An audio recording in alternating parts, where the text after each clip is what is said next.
Hey guys, Todd Helms with Eastmans Hunting Journals out here today to bring you a gear review on the all-new Weatherby 307 Alpine ST. Hey, while I got you here, drop down, mash that subscribe button, guys. It helps us do all kinds of great stuff, like bring more awesome content your way. Turn on that notifications bell and don't forget to check us out on all the great stuff that we do on all of our platforms. Everything from all of the podcasts that we produce to all of our great social media feeds on Facebook, Instagram. We got a lot of different properties out there trying to find and bring you exactly the type of content that you're into. All right, so let's break down the features on the 307 Alpine ST. First and foremost is a new colorway on the Peak 44 Bastion stock. Weatherby teamed up with Peak 44 to create a lightweight, super comfortable, very ergonomic, and very shooter-friendly stock by putting the Bastion stock on here. It only weighs about 24 ounces, guys, which helps keep that weight down at that 6-pound mark. Next up is the barrel. It's got a spiral fluted steel barrel topped off with the AccuBrake ST. Obviously, it's threaded. I can unscrew that and put a suppressor on it, which I have done. It didn't add a ton of length to the rifle, and it added very little weight, making this a really easy to carry. I could cover a ton of miles in the backcountry with this. We've got a hinged floor plate here, not a detachable box magazine. It's smooth in the hand, it's easy to carry with a nice balance point, and it's just ergonomically, it just really, really nice, and it helps keep that weight down as well. This rifle is built on Weatherby's newest toolless disassembly 307 Action. It's a model 700 footprint. Means there's a lot of stuff you can do with a 307 Action, and Weatherby's taken full advantage of that action the last couple of years since they introduced it to put out all kinds of new rifles in that platform. For my trigger, it's got a TriggerTech trigger, fully adjustable down to 2.5 pounds, and it doesn't take much, guys. It's pretty easy to adjust. The 3D hex recoil pad on the Bastion stock really helps soak up recoil, and that AccuBrake ST on the end. When I was shooting this off the bench at the range, 308 Winchester, there was virtually no recoil. It was very, very pleasant to shoot. As you can see, I've put on the Peak 44 Arca pick rail here as an attachment. I like having the ability to put a bipod on the Picatinny rail section or lock this Arca rail section into my glassing tripod. That Peak 44 Arca pick rail is phenomenal. It does not come on the rifle, and I'm not sure if you can order it as an upgrade from Weatherby or not, but it wouldn't surprise me if you could. Go to the website for that information. That is an upgrade I would highly recommend if you're looking at the Alpine ST. This is the only colorway available. It's specific to the Model 307 Alpine ST. I personally really like the FDE with the different tones of gray over the carbon. It's a sharp looking gun, and it's really nice. Fully Cerakoted from the factory. This is black, graphite black Cerakote. Super tough. If you do get a scratch on it, I leaned it up against this wire a minute ago behind me, and I had a little rust on there. I just took my finger and it wiped right off. It's the beautiful thing about Cerakote. Guys, that is all of the specs. Full breakdown of the specs on the Weatherby 307 Alpine ST. It's light in the hand, it's easy to carry, and it's an accurate little shooter on the bench. All right, guys, so I've got the new Weatherby 307 Alpine ST out here at the range. Gonna shoot it, see what kind of accuracy I can get. This is a super lightweight hunting platform, hunting specific platform. Not designed for shooting matches or super long range, just a hunting rifle. My maximum effective range for hunting is 500 yards. Gonna work it through some scenarios. I'm gonna shoot a group at 100 and see how it goes. And then I'm going to put it on, shoot some steel. Let's bag it up and shoot some targets. Right wire lefter.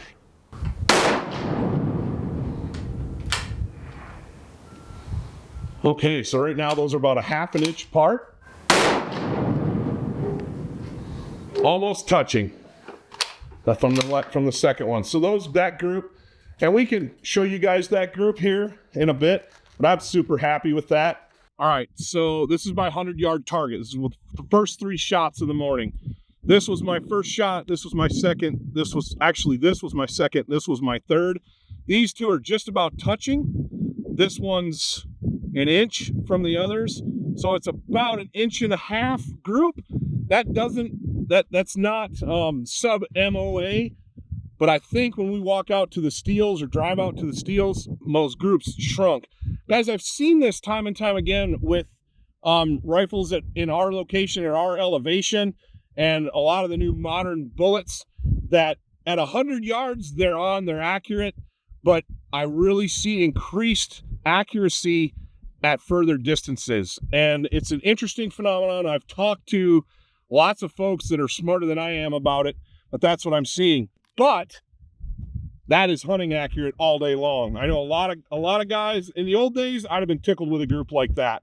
And I killed a lot of stuff with rifles that didn't shoot this good. And so hunting rifle, inch, yeah, probably an inch and a quarter, actually.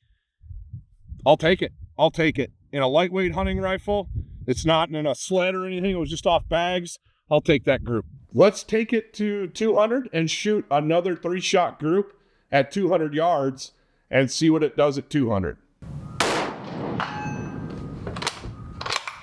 Just about a bullseye on that one. That is definitely a sub MOA group, guys, at 200 yards. So definitely a better group at 200 than at 100. It's dead on. I mean, that's like that at 200 yards. All right. So this is the 200-yard gong, the first one I shot. All these big splatters are from that big sharps that gentleman was shooting. These copper ones are mine. I was shooting Barnes, 150 grit Barnes TPSX at about 2,950, 60 feet per second. This is 200 yards. I would say that is probably inch and a half, 2 inches. I am right at, this is my first shot. These are my second and third. Again, just about touching. My cold shot's dead on, and the rifle did climb a little bit, but it wasn't like it was way up here.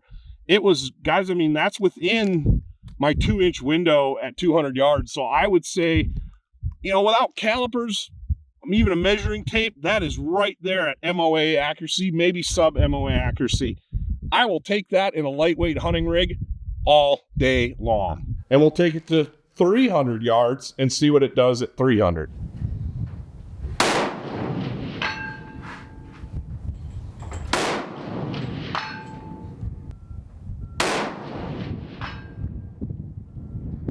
So I have a sub MOA group at 300. The rifle is printing it for sure. My dope is a little off at 300. It's getting warm.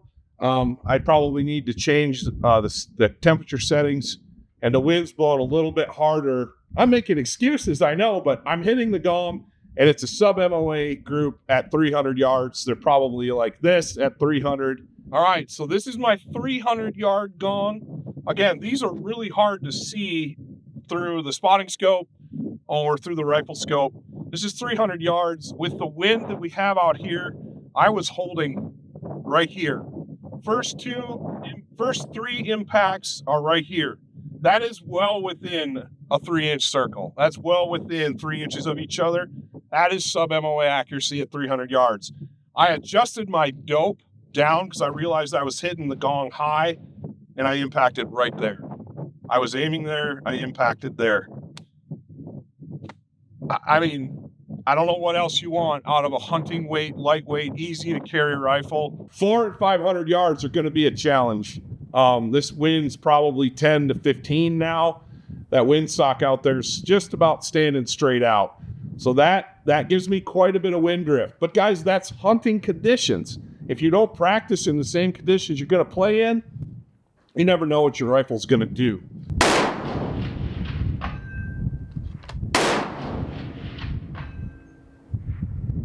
It looks like they're all within 4 inches. We'll know more when we walk down and take a look, but I'm super happy with that. All right, so this is 427 yards. These are our ranges in meters, so I always range everything. 427 yards, playing the wind. I was actually holding just off the edge of the target because I knew what my wind was going to do. And I've got 1, 2, and 3. These two, definitely sub MOA. That at 4.25, that's going to be real close. This is really close to a sub MOA group. It's definitely an MOA group in my opinion. Without measuring it, you know, I'm kind of speculating, but I know just judging that, and that's really close. I mean, I can do there, that's that right there, that distance, and then these two are right there. Again, guys, mule deer buck, bull elk, that's dead all day long. I had the first round impact from that wind. I'll take it. Another impact. Let's see if we can get 3 in a row. 4 in a row at 500 yards, guys, on a 10-inch plate. On a vital size plate for a mule deer or an elk, 4 shots in a row at 550 yards in a hunting weight rifle, even bagged up like this. I'm impressed with that. I'm pleased with that. Okay, so this is 553 yards. 308 Winchester hunting weight rifle. Again, my dope is off because everything's hitting a little high with the heat. My wind, I just about got perfect on this one. I was aiming off the target probably by 5 inches. You can tell this wind, I'm talking pretty loud, this wind's definitely stout out here. I'm not sure the order of these, but I've got 2 in pretty much the same hole right there. If you look at the size difference, that's a single impact. That's obviously a double impact right there. Shot 3 rounds, and I could tell by the way the plate was dancing, I wasn't hitting it flush, dead center. But again, that's the dope. Again, guys, bull elk, that's high long, all day long. All right, so that's a wrap on my Eastmans Hunting Journal's review of the Weatherby 307 Alpine ST rifle. So guys, until next time, we'll see you in the field.